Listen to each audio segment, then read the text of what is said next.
Paul Gencarella here from, where am I from?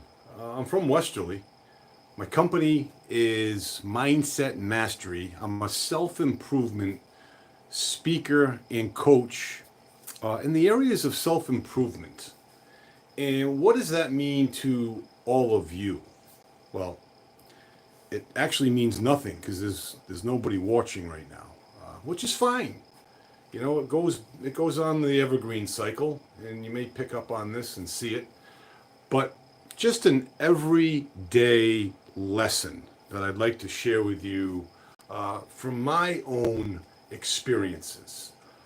Today, as always, I go to the gym during the week at 5 a.m. and then I head over to church for 7 a.m. But my friend today needed to be dropped off at the eye doctor for 6:45, which is fine because he said you can pick me up right after the gym and take me to the eye doctor, go to church and come back, and then I'll take you to breakfast. So that was a good incentive for me. So I dropped him off at 6:45, went to mass at 7 a.m., and I came back promptly at 7:30, waiting for him to get out of the eye doctor. As the minutes went by, I started to get a bit impatient, and then a bit of irritation started to set in, which I immediately, from my personal growth and development studies, I dismissed. I said, listen, let that go, relax. There's nothing urgent right now. You have an appointment at 9:30. There's still plenty of time. It's just before 8 o'clock. I'm assuming he'll get out at 8. And we'll go to breakfast. And I'll be ready to go to my 9:30 appointment, which is not too far away. Well, it didn't necessarily work out that way. I ended up falling asleep in my car and being awoken by him at about 8:30 in the morning. Still a little bit miffed. He said, I didn't think you were here because I couldn't see you when you were laying down. I said, yeah. I said, listen, I got a 9:30 meeting in town. He's like, we're not going to be able to make it then. We can't do breakfast. He's like, why do you have these things? Like it's my fault. I said, I have these things because I scheduled an appointment far in advance. And with you coming into this equation, I said, yeah, I can drop you and pick you up from the doctor and get breakfast in plenty of time.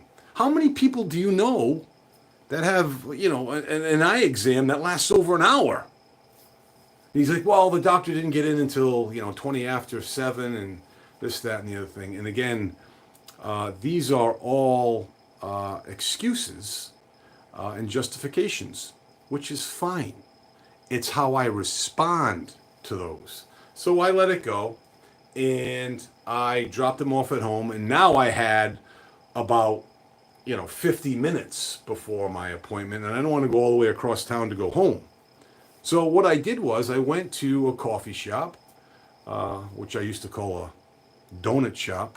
I think that's taboo nowadays to call it a donut shop. Even Dunkin' Donuts on their billboard, on their marquee, well, not marquee, on the signage on their building, it just says Dunkin'.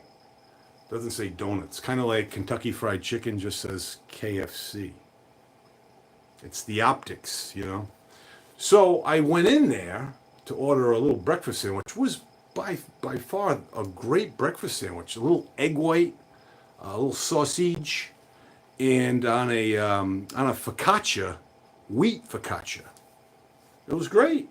It was fantastic. And I saw a couple of friends in there that I haven't seen in a bit, and I caught up with them and chit-chatted, and it was nice. It was a nice conversation. So my point to this whole pontification is that we can make good things from unfortunate situations, whether that be, dare I say, a death, a disability, an illness, a relationship severed, what do I call a broken relationship,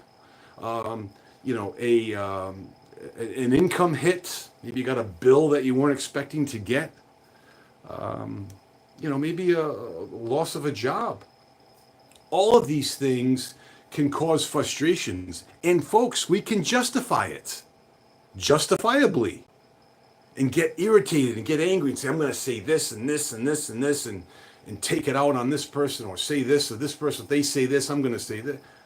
That's a tough way to live. And the way to live is inside out.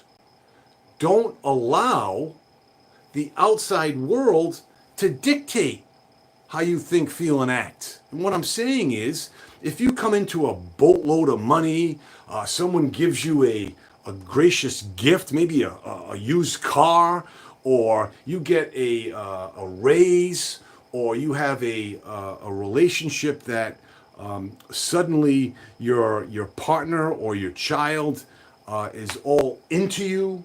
Those are great things. That's easy. That's easy to allow the outside world to connect to you. But folks, with the law, the universal law of polarity, whatever is up, there's also a down. Left is a right, and in your case, right, left. All of these things, hot, cold.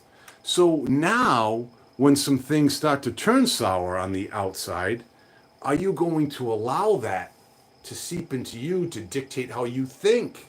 Are you going to allow your unwanted results to control your thinking? Or are you going to allow your thinking to control the result that you want? And you may seem like it's hocus pocus, or it's so fabricated and so hunky-dory. It's not, folks.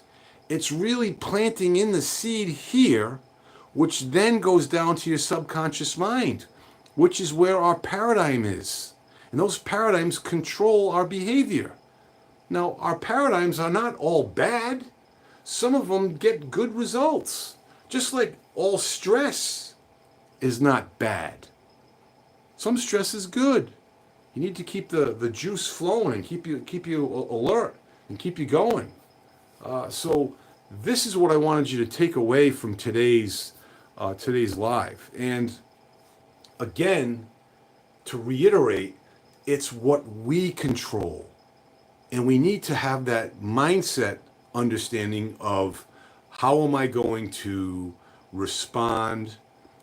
What am I going to think? What am I going to allow in my conscious mind that will get a better income, get a better outcome, I should say, and a better income? Maybe that wasn't a Freudian slip. So that's my message for today. I ask you to click on my website, because there you can reach out to me and I can post my link for, I'll send it to you, for the webinar on the 23rd of this month. I couldn't include it because the link was too long. It was an Eventbrite link, and I don't know these things. I'm not a big guru when it comes to this. So get online, check out my website, see the contact us feature, and I'll shoot you a link so you can better yourself from a free standpoint. The only thing that's going to cost you is about an hour of your time, maybe 63 minutes, because I chit-chat a little bit in the beginning. And then from there, I'll check in with you tomorrow on Facebook Live. And we'll go from there, and we'll make it happen. Until then, sorry about that. There's a call coming in here, and I can't stop the video. All right, I stopped the call. So until then, be well, stay well. We'll talk to you soon. Bye-bye now.